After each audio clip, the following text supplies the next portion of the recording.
সামাজিক মাধ্যমে ঘুরছে ভিডিও। ভূমি রক্ষা কমিটির এই ভিডিওগুলি ঘুরছে সামাজিক মাধ্যমে।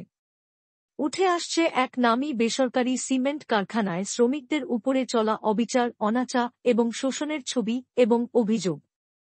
সরাসরি অভিযোগ তুলে ধরা হয়েছে সেই সব ভিডিওতে। দুর্গাপুরে এখন শাসক দলের ইনচার্জ ঋতব্রত এর যুগ। দুর্গাপুর এখন হোটেলপতি, স্কুলপতি আর হাসপাতালপতিদের রমরমা বাজারে খুশিতে ডগমগ। এদিকে ভূমি রক্ষা কমিটির নেতা সরাসরি নাম না করে ভয়ঙ্কর অভিযোগ তুলছেন। নির্বিকার রয়েছে C2, BMS, INTUC। কিন্তু কেন?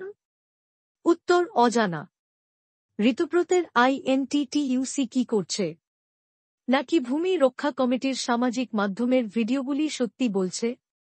পরিসংখ্যান দেওয়া হয়েছে, ব্যানারে টাঙিয়ে দেওয়া হয়েছে ফোন নম্বর, কিন্তু সেসব কোথায় গেল একমাত্র ঋতব্রতের INTTUC সম্ভবত জানে।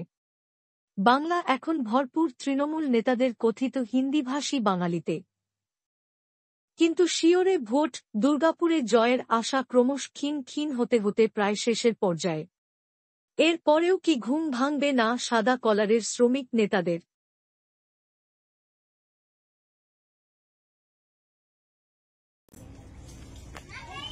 আজ দীর্ঘ 117 দিন হয়ে গেল বিড়লা সিমেন্টের অসহায় শ্রমিকদের উপর ম্যানেজমেন্টের চাবুক এখন অব্যাহত আছে, চাবুক চলছে। বিড়লা সিমেন্ট এমন কারখানা যেখানে কোনো বেতন চুক্তি নাই, যেখানে শ্রমিকরা ডাস্ট অ্যালাউন্স পায় না, যেখানে শ্রমিকদের গ্রেডেশন নাই, যেখানে শ্রমিকরা অবসরের পরে গ্র্যাচুইটি পর্যন্ত পায় না। এই 10 দফা দাবি নিয়ে লড়াই চলছে। আমাদের একটাই লক্ষ্য, বিড়লা কারখানায় যারা কাজ করছে কৃতদাসের মতো তাদের শ্রমিকের মর্যাদা ফিরিয়ে দিতে হবে, তাদের গ্রেডেশন দিতে হবে, তাদের বেতন চুক্তি দিতে হবে, তাদের শ্রমের তাদের মর্যাদা দিতে হবে। একই সঙ্গে 117 দিন ধরে 28 জন শ্রমিক বসে আছে বাইরে, যাদের ভবিষ্যৎ অন্ধকারে। তাদের অপরাধ কি? তারা নিজের অধিকারের জন্য কথা বলতে গেছিলেন, শান্তিপূর্ণ অবস্থান করেছিলেন, এটা তাদের অপরাধ। বিড়লা ম্যানেজমেন্টের অনেক সহযোগী আছে, যেমন কাল এডিপিসির একটা ক্ষুদ্র অংশ, যারা প্রতি মাসে পেট্রোলের নাম করে 2 লাখ টাকা বিড়লা সিমেন্ট থেকে নিয়ে যান হাত পেতে। তারা এখন নতুন কর্মচারী হয়েছেন, বিড়লার প্রাইভেট কর্মচারী। তারা কালকে এখানে একটা সিসিটিভি ক্যামেরা লাগিয়ে গেলেন, ভাবলেন তো ভয় পেয়ে যাবো। আরে ভাই, এর আগে 3, 4, 5টা মিথ্যা কেসের মালা পড়িয়েছেন, 9 দিন লকআপে রেখেছেন, নরক যন্ত্রণার মতন স্নান পর্যন্ত করতে দেননি। ভাঙতে পেরেছেন? 30 তারিখে কেস দিয়েছিলেন, ভাঙতে পেরেছেন?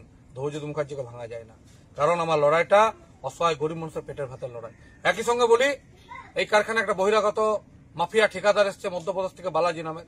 তিনি শ্রমিকদের শোষণ করছেন, তাদের টাকা মেরে দিচ্ছেন, PFASI সময় মতো জমা দিচ্ছে না, কিন্তু তার বিরুদ্ধে কোনো নেতার কোনো প্রতিবাদ নাই। আর এখানে একটা বহিরাগত নেতা আছে, যার কাজই হচ্ছে বিহার থেকে পয়সার বিনিময়ে লোক এনে কাজে ঢুকানো। আর দুটো অনম্য নেতা আছেন, মহান নেতা, যারা তো বয়সও হয় না, তারা চিরযৌবন পয়সার জন্য এখনো অব্দি গ্রামের ছেলেদের স্বার্থটা বিক্রি করে যাচ্ছে। তাদের সবাইকে সবিনয়ে বলি, ধ্রুবজ্যোতি মুখার্জিকে মারতে না পারলে লড়াই কিন্তু আমরা ছাড়বো না। এই লড়াই জিতবো, তারপরে মাটি ছাড়বো।